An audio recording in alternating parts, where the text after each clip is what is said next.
Hello everybody, and welcome to the first episode, event and segment of Cooking for a Cause.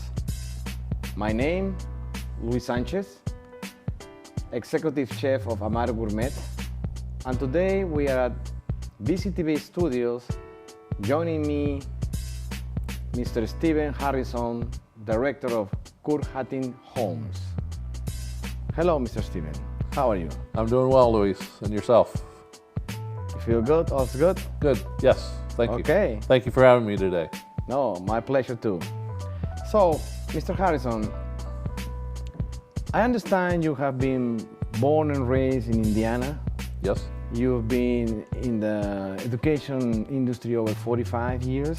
Yes. So why don't you tell the audience from first hand, directly from yourself, who you are, what is your background, and how did you end up being the director at Kurn Hattin Homes?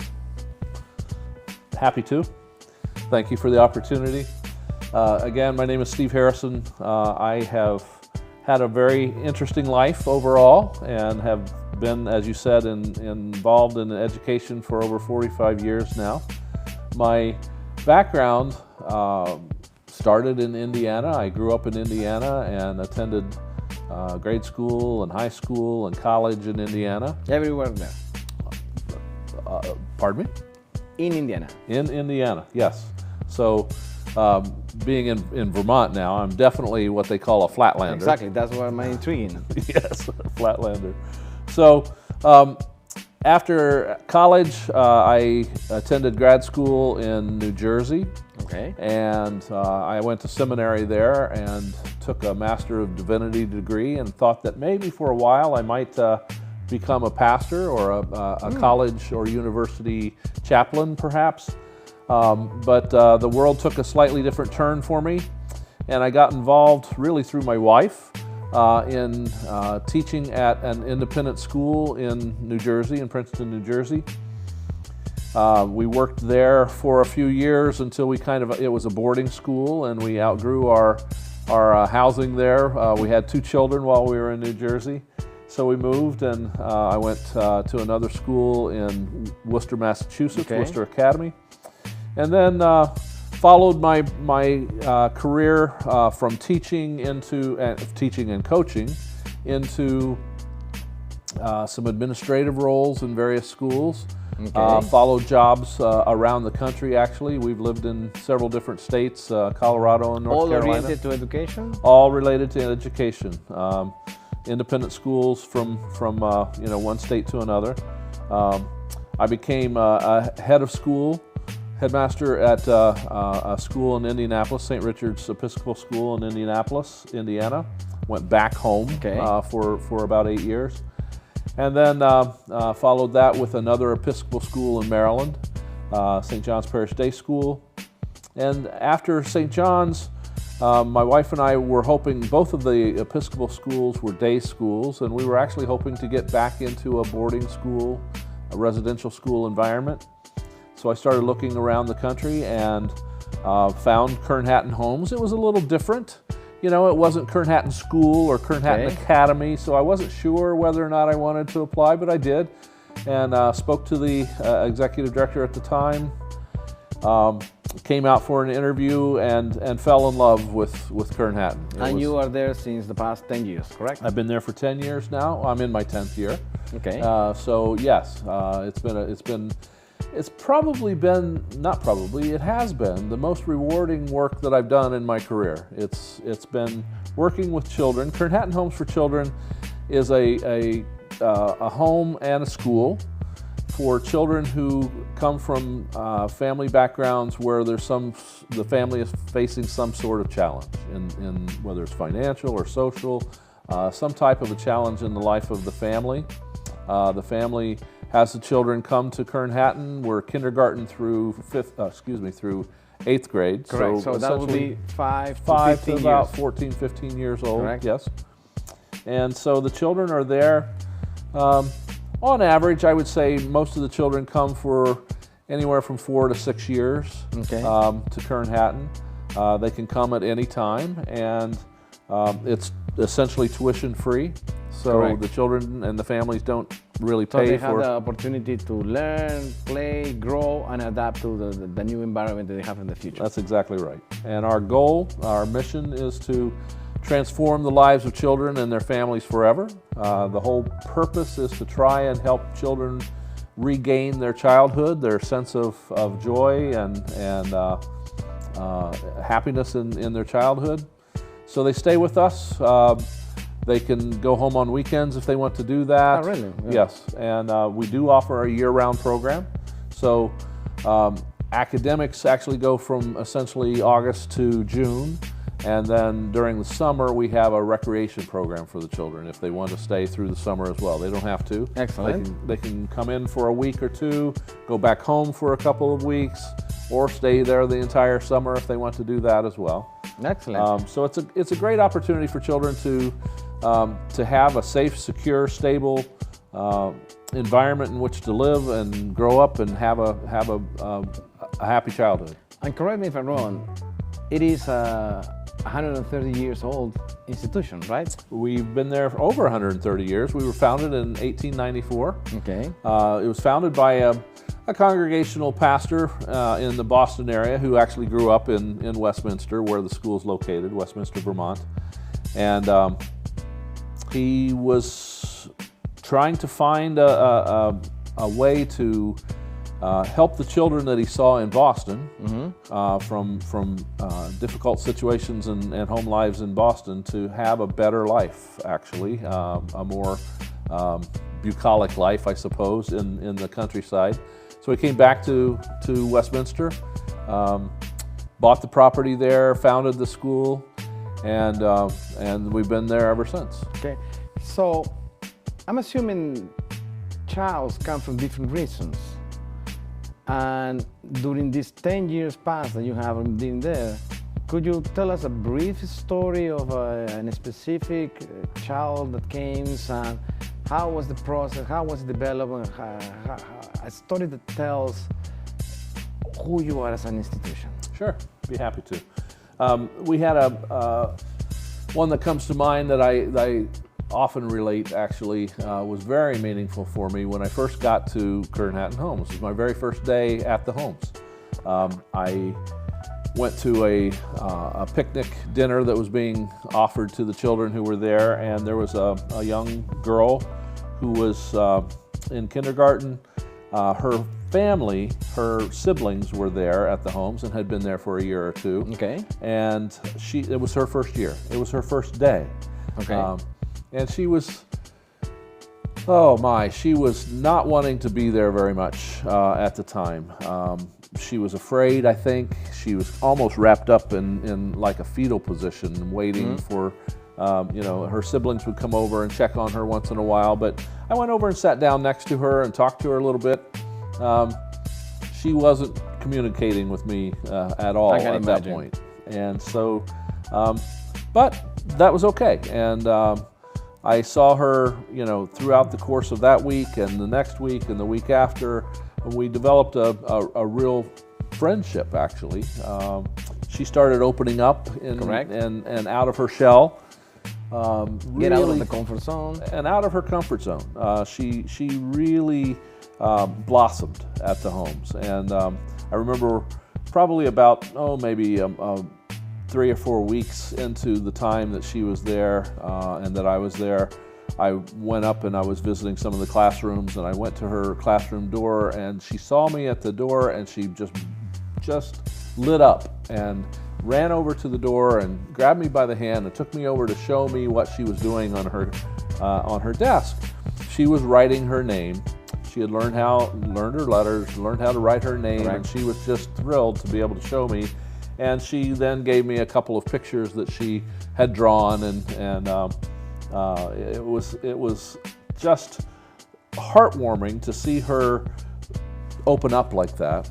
I put the pictures on our refrigerator and had them there for probably for 6 years until we got a new refrigerator and something happened to them. But anyway, doesn't matter. But as she progressed in her time at Kurn Hattin. We have a very strong music program at Kurn Hattin Homes. Okay. Both choral and instrumental, but at her age it was choral music, singing. And by Christmas time or the winter holidays, we had programs for the public. And I remember seeing her up on stage. She when it was her class's turn to go up and be on the risers, she got there first. She made sure that she was in the right place. When she sang, she just blossomed. Correct. And it was so great to see from the time that she started being really reserved and not wanting to necessarily be there to the point where she thrilled in the process of performing for 200 or 300 people. So that's exactly what you do. That is what we call priceless. Absolutely, yeah. And this is, I think, how you feel proud of what your institution is doing today. That's exactly right. So speaking about that, let me share with you something. Amaro Gourmet and BCTV, we believe the power of the food industry and the food connections. I personally will say that every dish has a story, as every ingredient holds a memory. So institution like yours needs the support of the community. So we support the community. We are in the hospitality industry, yes, but we are not only on the hospitality side, we are also on the giving side and giving to the community. So I'm assuming you need help from this community. So that's how we created Cooking for a Cause, a program that will allow the community to help the community itself and to help institutions like yours. And this is the reason why we're here today, to be able to make that story that you tell us multiply by 100 or multiply by 500 times from now or in the future, to help those new kids that are coming and the new possibilities they are bringing to them to stay perpetual in the future. So that's why we're joining with you for the first time ever in the first event with you. So how do you see this partnership? How do you see this possibility to this Cooking for a Cause? Well, I think this is going to be fun. I think it'll be a That's for wonderful sure, opportunity. that's for sure. Yes, yes. It'll be an opportunity for us to give back to the community ourselves as well. Correct. To share a little bit. I'm looking forward to the possibility of learning a little bit more about cooking and especially in a kind of a Peruvian setting and cuisine. But I'm also looking forward to the possibility of reaching a broader audience. Exactly. And trying to be open to Diversified. Yes, to all types of cultures and opportunities, and just recognizing that our institution relies on the goodness and the support from the community. Exactly. In order to provide opportunities for the children. We don't get financial support really from the government at all. We're privately funded, and so this kind of an opportunity and partnership is terrific for us. Correct. To be able to not only be financially supported, but also to kind of get our message out as well. So it's different, it's fun, and at the same time it helps to the goal. that you have. Absolutely, absolutely, yes. So I thank you for that. No, thank you for accepting the invitation. We'll see how it goes. So, Mr. Harrison, I've been doing my homework. Okay. And I learned that you like swimming. I do. And you like golf too. I do. So what's your pairing golf?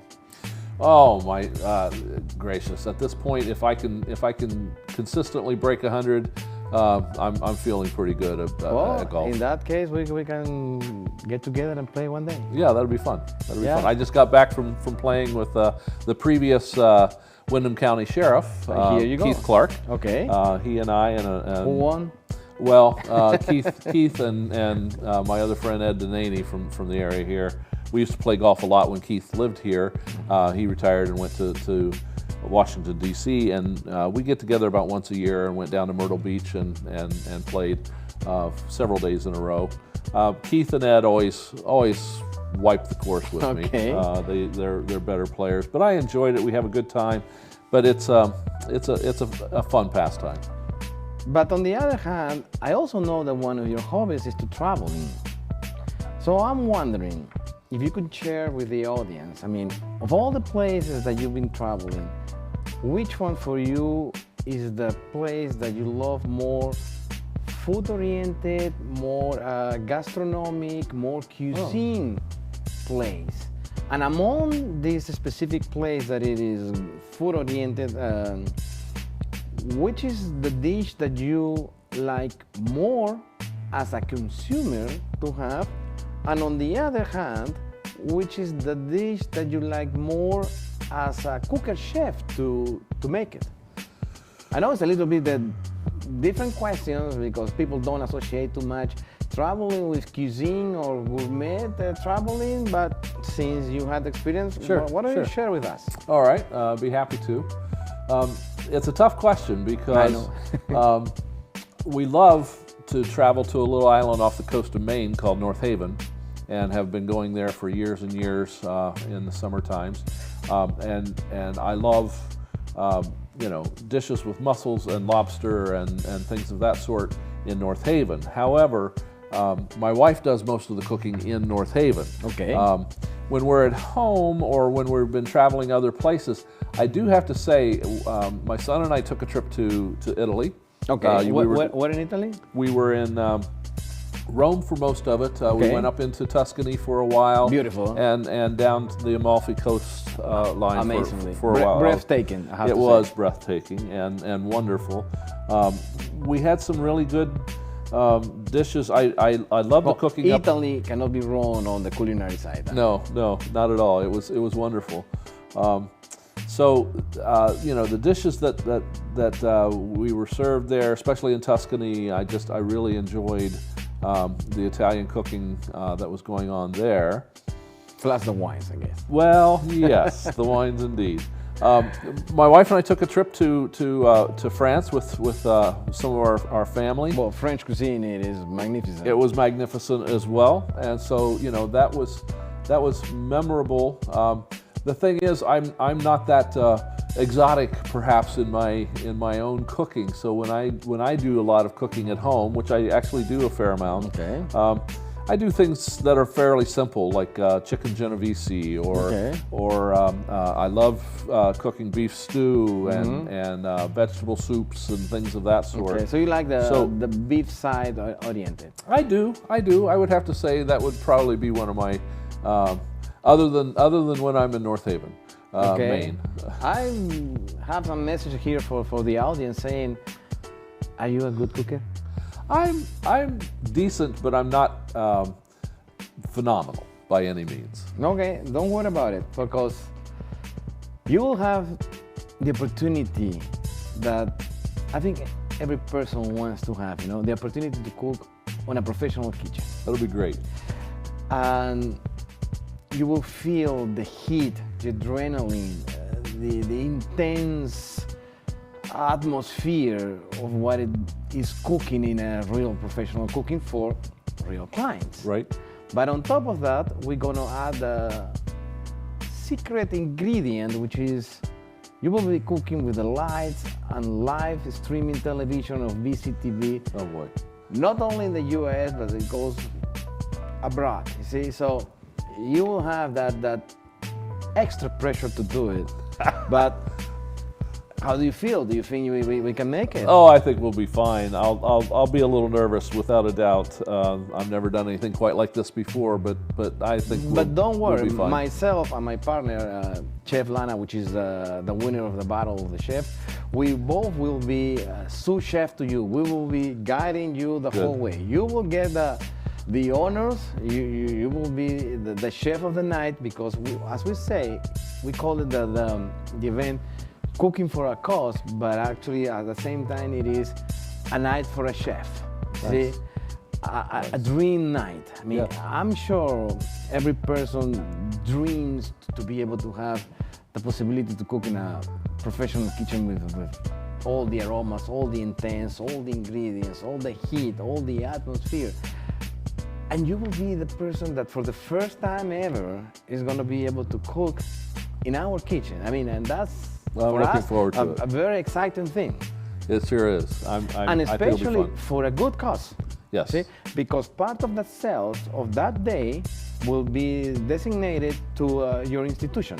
Oh, that's to terrific. help you to have more kids and to help you have more programs and to make the story that you told me before about this girl to be multiplied by more kids. Let's put it this way. That would be great. Thank you. I appreciate it. That's well. The experience itself will be delightful. I'm sure. It's a little nerve-wracking, but delightful. But the support from Amaru is we terrific. will make sure the sharps and knives are very sharpened, that your apron is ready and neat, as you say, lights, camera, and action. Excellent. Should be fun. Excellent, Mr. Harrison. Before we finish, I mean, would you like to say something? Here's the camera for you. Would you like to say anything?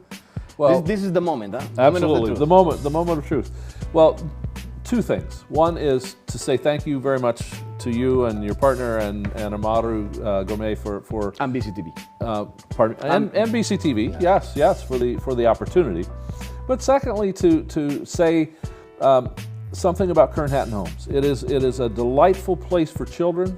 It's important. The work we do is more important now, perhaps than ever before, because families are in a period of turmoil, I think, in our current environment.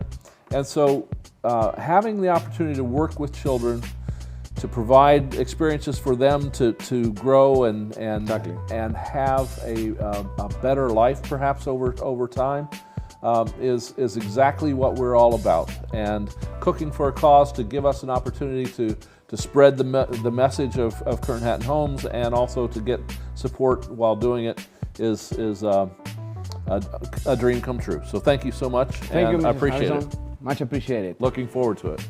So, for all of you audience, we want to thank you, Mr. Harrison here, Kurn Hattin Homes, Amaru Gourmet, BCTV for giving the opportunity of this interview. We understand the importance of taking care of our community and especially take care of our kids. So we truly believe that this is the right cause. For everybody who wants to help us, you can make a contact directing them for any donations, but I would like to invite you directly to come on the 7th of May to the event, which is going to be at 5 p.m.